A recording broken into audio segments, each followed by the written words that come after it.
La parole est maintenant à Monsieur Denis Bois pour le groupe socialiste, écologiste et républicain.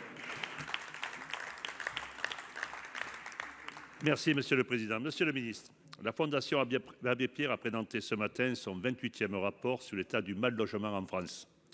Les femmes sont les premières victimes de ce mal logement. Les mères célibataires, dont un tiers sont pauvres, vivent souvent dans des logements précaires et sous-dimensionnés. Pour les Français modestes et même pour les Français de conditions moyennes, le parc locatif privé est totalement inaccessible. Aucun territoire de cette France n'est épargné. L'insuffisance des réponses publiques pour rendre le logement abordable fait qu'aujourd'hui, plus de 12 millions de Françaises et de Français se trouvent fragilisés. Ces dernières années, vous le savez, les aides au logement et le logement social, à travers le prélèvement sur la RLS, la hausse de la TVA, ont été la cible des économies budgétaires de l'État. Conséquence, la production HLM est au plus bas depuis, avec moins de 85 000 logements construits en 2022. Une diminution de 30% par rapport à 2017. Désormais, 2,3 millions de ménages sont en attente d'un logement social. Alors oui, Monsieur le Ministre, vous avez mis les moyens en matière d'hébergement d'urgence. Pour autant, les ouvertures de places d'hébergement ne suffisent pas à faire une politique globale du logement. L'accompagnement social de la politique du logement reste d'abord insuffisant. Le parcours résidentiel sont à l'arrêt. La précarité énergétique s'accroît. En ce sens, Monsieur le Ministre, ma question est simple. Face au constat de la Fondation Abbé Pierre, toujours plus douloureux chaque année, comptez-vous changer le cap de la politique du logement de ce gouvernement?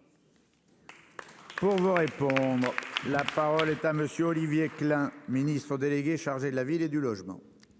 Monsieur le Président, Mesdames et Messieurs les sénateurs, Monsieur le sénateur Denis Bois. Oui, vous avez raison, le calendrier est celui de la présentation du rapport de la Fondation Abbé Pierre ce matin et j'y étais comme tous les ans présent pour échanger et faire valoir la réalité de l'action du gouvernement. Oui, il y a des mal logés en France. Oui, nous nous battons chaque jour, tous, je crois, pour que cette situation ne dure pas.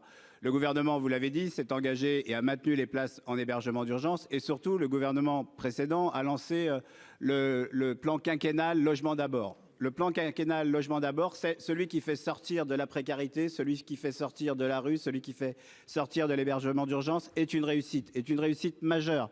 440 000 personnes, grâce à ce plan, sont sorties de la rue, de l'hébergement d'urgence pour avoir un logement. C'est plus de 200 000 places de personnes qui ont réglé leurs problèmes que lors du quinquennat de François Hollande et c'est un succès à mettre au profit du gouvernement précédent. Ce matin, au Conseil des ministres, avant d'aller à la Fondation Abbé Pierre, à la demande du président de la République et de la Première ministre, j'ai présenté le futur plan Logement d'abord qui sera une priorité du gouvernement de faire aussi bien, de continuer à accompagner les plus fragiles et les plus précaires. Mais vous avez raison, pour pouvoir réussir cette politique du logement, il faut construire plus là où il y en a le plus besoin.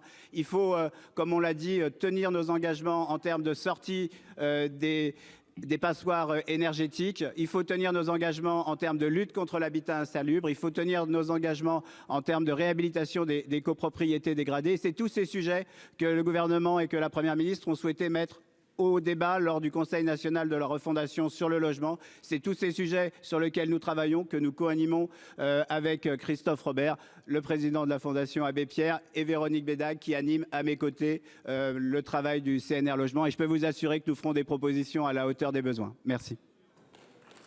Monsieur Bois.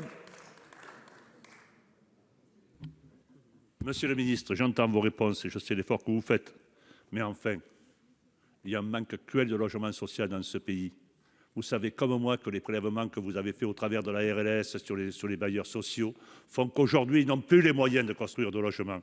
Vous savez très bien que sur la problématique de la population de ce pays, avec 70% de gens qui sont éligibles au logement social, c'est du pouvoir d'achat que vous lui donnez. Alors vous avez dit vous-même, la bombe sociale de demain, voilà la réponse que vous avez dit concernant le logement social. Effectivement, Monsieur le Ministre, faites un plan Marshall pour le logement. Si